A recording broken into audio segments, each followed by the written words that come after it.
A Juiz esclarece. Vamos continuar no âmbito da Lei Tutelar Educativa e vamos falar do conteúdo das medidas não institucionais. Já vimos que havia medidas não institucionais e institucionais. A institucional é a medida do internamento, que iremos analisar noutra sessão. Hoje vamos começar pela admoestação, que é a primeira das medidas não institucionais. A admoestação, em que é que consiste a admoestação?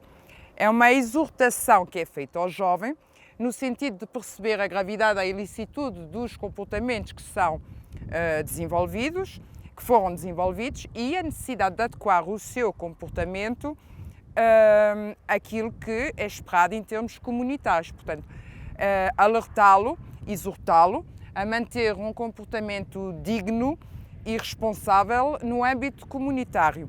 É uma medida tutelar educativa, o que significa que o jovem só pode ser sujeito a ela se for de facto verificado que praticou determinado comportamento que à luz da lei penal seria crime, tendo ele 12 a 16 anos, entre 12 e 16 a data da prática dos factos, e verificando-se, no caso, a necessidade de educação para o direito. Portanto, não se pode exortar o jovem fora desse contexto de uma decisão transitada em julgado que tenha conhecido estes factos.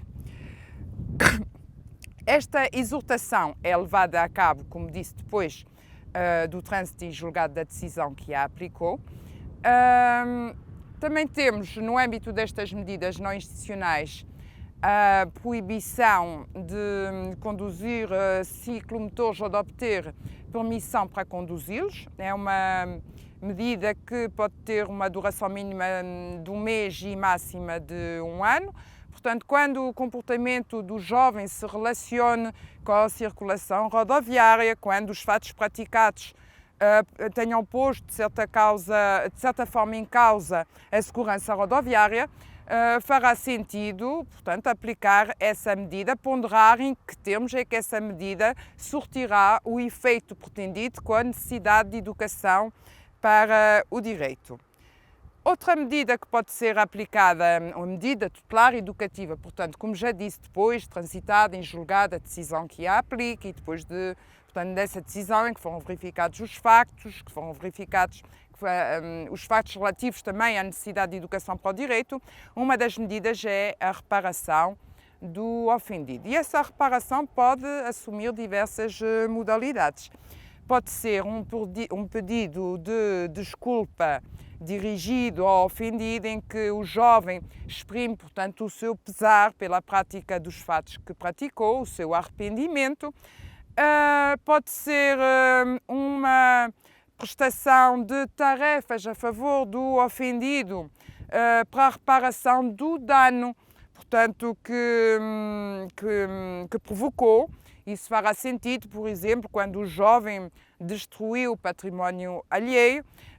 Como mencionar aqui que essa prestação de trabalho não é desorganizada, a lei baliza, portanto, os tempos, ressalva o número de dias por semana em que tal trabalho pode ser desenvolvido, deverá ser sempre assegurado o descanso, um dia pelo menos de descanso para o jovem, o número de horas por dia em que tais tarefas podem ser desenvolvidas e, portanto, tem uma duração máxima que tem de ser acautelada. Para além disso, a reparação do ofendido também pode ter uma vertente pecuniária, portanto, a entrega de verbas ao ofendido para ressarci-lo do dano causado. É necessário ver que essa medida só fará sentido e só poderá ser aplicado se o sacrifício do pagamento for suportado pelo jovem, porque se for suportado pelos pais ou pelos representantes ou quem tenha a guarda dele, não terá o efeito pretendido, que é o de educação para o direito. O jovem, portanto, só sentirá o peso dessa medida tutelar educativa se o dinheiro que irá entregar ao ofendido sair diretamente do seu bolso, portanto que se trate de dinheiro da sua própria disponibilidade, sem constituir encargo para as pessoas que cuidam dele e que são responsáveis por ele. Cumpre aqui mencionar nestas duas vertentes, portanto de reparação do dano e de entrega de dinheiro ao ofendido, elas só podem ser aplicadas se o ofendido consentir nelas. Portanto, não podem ser impostas ao ofendido. Já o pedido de desculpas, de reparação na modalidade de expressão do pesar sentido pelo jovem, de arrependimento pelos fatos praticados, pode ser aplicada independentemente do consentimento do ofendido. E essa expressão do pesar poderá ser verbalmente, por escrito, portanto será na modalidade e nas circunstâncias que ficarem determinadas pelo juiz no caso concreto. No leque das medidas não institucionais aparecem outras, como a prestação de tarefas a favor da comunidade. Portanto, isto poderá acontecer, por exemplo, quando o jovem praticou factos que ponham em causa a integridade do erário público, do património público. Por exemplo, danificou um vidro de uma paragem de autocarro,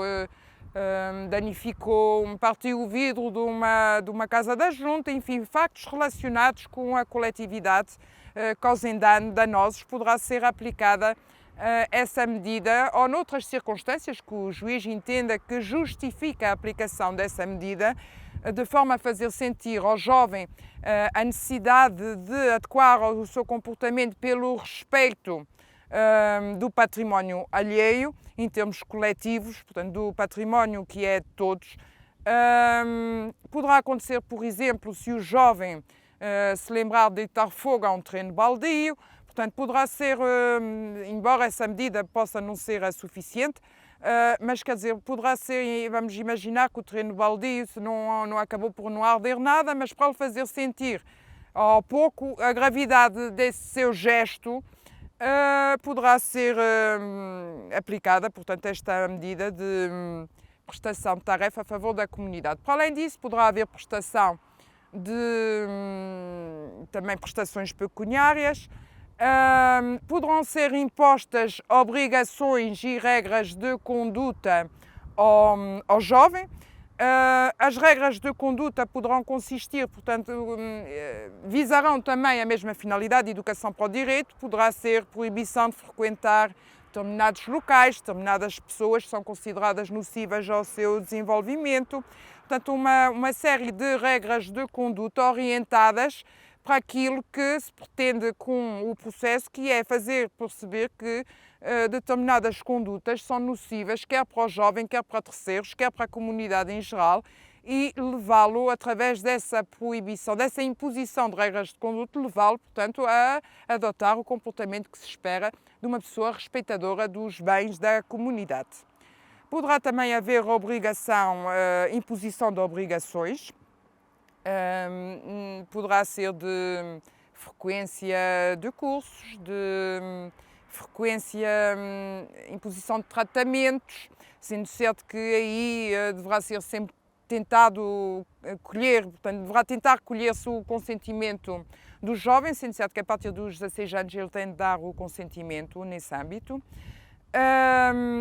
Se ele praticou os factos entre os 12 e os 16, mas o fato é julgado a partir dos 16, é apreciado depois dos 16, a partir dos 16 o jovem, portanto, para tratamentos médicos, psicológicos, psiquiátricos que sejam impostos como medida tutelar educativo, deve dar o seu consentimento expresso para que tal medida possa ser aplicada. Temos também no âmbito das medidas não institucionais a medida de acompanhamento educativo, que constitui uma medida em que tem de ser homologado um projeto educativo pessoal do jovem, portanto, atendendo às características do jovem. Este acompanhamento, que tem uma duração mínima e máxima fixada na lei, visará, portanto, adaptar o período de acompanhamento ao aperfeiçoamento das capacidades e competências do jovem, levando a adaptar a sua personalidade aos valores que devem ser observados na vida comunitária, através de atuações concretas, poderá ser de formações, poderão ser impostas neste âmbito também obrigações e regras de conduta que visem, que incidam sobre todas as áreas da vida do jovem. Poderá ser formativo, a área do lazer, a área do tratamento. Portanto, há várias vertentes que poderão ser levadas a cabo no âmbito deste acompanhamento. O juiz, na decisão, terá de dizer quais são as diretrizes essenciais, aquilo que se pretende com o acompanhamento educativo. Poderá ser, por exemplo, a vertente escolar, pretender que o jovem interiorize a necessidade de se comportar devidamente em contexto escolar. Poderá haver controlo da assiduidade, poderá haver controlo de aproveitamento, portanto, poderá haver controlo daquilo que é concretamente desenvolvido pelo jovem em relação aos seus pares no contexto escolar. Portanto, terá de ser acompanhado e educado para a finalidade que na sentença terá sido fixada pelo juiz. Relativamente às medidas não institucionais, penso não me ter esquecido de nenhuma. E se esqueci, peço desde já desculpa, mas penso ter percorrido tudo e espero ter sido clara. Bem-aja pela atenção.